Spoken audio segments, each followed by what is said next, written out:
Hello there. In what I see as a significant development, it seems that the Boris Johnson government has ruled out any technical extension to the Article 50 process that would allow extra time for a deal to be ratified.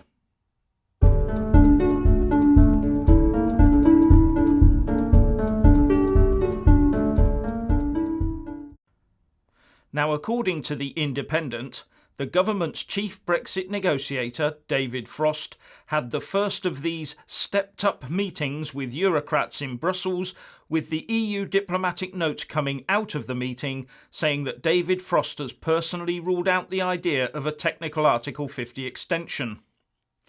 Now, this statement against the UK asking for what is termed as a technical extension to the Article 50 timeframe so that the work to ratify any new agreement can be completed may be more significant than many people realise. Now, firstly, Gordon Brown claims that the EU is softening up to the idea of granting another extension, claiming that the information he has is that Macron was only sounding tough last time because we were all in the run-up to the EU Parliament elections.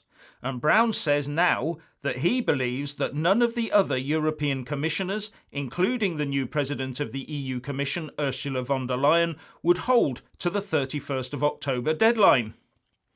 But if it is government policy to not extend Article 50 at all, then it might indicate that Boris is not going for the current Withdrawal Agreement surrender treaty choice, or anything like it, but for something far more straightforward, like a simple free trade agreement, for example, or maybe for the no-deal Brexit option. And the reason I say that is because of the timescales involved. I've talked a bit about this before, but I'll go over it again. Remember though, I'm not a lawyer, I'm just reading the statutes and stuff. In Section 20 of the Withdrawal Act 2018, it says that withdrawal agreement means an agreement under Article 50 of the Lisbon Treaty for the UK to leave the EU. So any deal Boris strikes with the EU means the old withdrawal agreement surrender treaty is removed and his new one takes its place. Now, under Section 13 of the Withdrawal Act, Boris has to do three things to get either the old deal or any new deal he puts together ratified, which means signed off and enforced in international law. After laying the new withdrawal agreement before both Houses of Parliament, he has to 1. Get MPs to vote to accept it and the House of Lords has to note it. 2. Get MPs to vote for the political declaration that goes with the withdrawal agreement and the House of Lords has to note it too.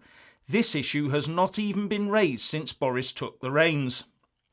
But thirdly, under subsection D, before any withdrawal agreement can be ratified, a new Act of Parliament has to be passed which contains provision for the implementation of the withdrawal agreement. And that bit is crucial, as it is this act that would be written to ensure UK domestic law slotted in perfectly with the withdrawal agreement at international level. In fact, it is a requirement under Foreign Office guidance to make sure a domestic Act of Parliament has received royal assent before the associated treaty is ratified. So if Boris tries to force the dreaded withdrawal agreement on the Commons, he will have to put that bill forward and move a substantive amendable motion in the House to have it debated and voted on. That presents a huge open goal for the Remainers to slot an Article 50 extension, or worse, into the back of the net via a series of let-win days. But further, the EU Council meeting is on the 16th and 17th of October, leaving only a couple of weeks to get this bill through after any agreement is reached. And as I've said before, it would be a highly contentious bill that would take months, not days, of debates and horse trading to get it through Parliament. No. Parliament, assisted by the Speaker of the House of Commons, would surely prefer to find a way to use that bill to insert a lengthy Article 50 extension into the programme first.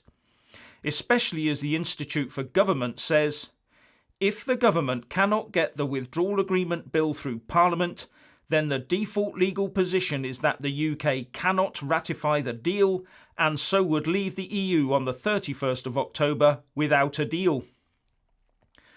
So how on earth could Boris Johnson get a deal through Parliament at all, unless it was the mother of all deals, a deal that even both hardened Tory haters and ardent Remainers could happily vote for? Or maybe he's aiming for something that does not require an Act of Parliament, so making that requirement null and void. Or maybe he really is just steaming to that no deal. Gets murkier by the day, doesn't it? Anyway, what do you think? Please share and comment, and thank you for watching. Please do like and share this video, and also subscribe to my channel. And when subscribing, please do remember to press on the little bell next to the subscribe button. That way you'll get an alert every single time I put up a new video. Thank you very much for watching.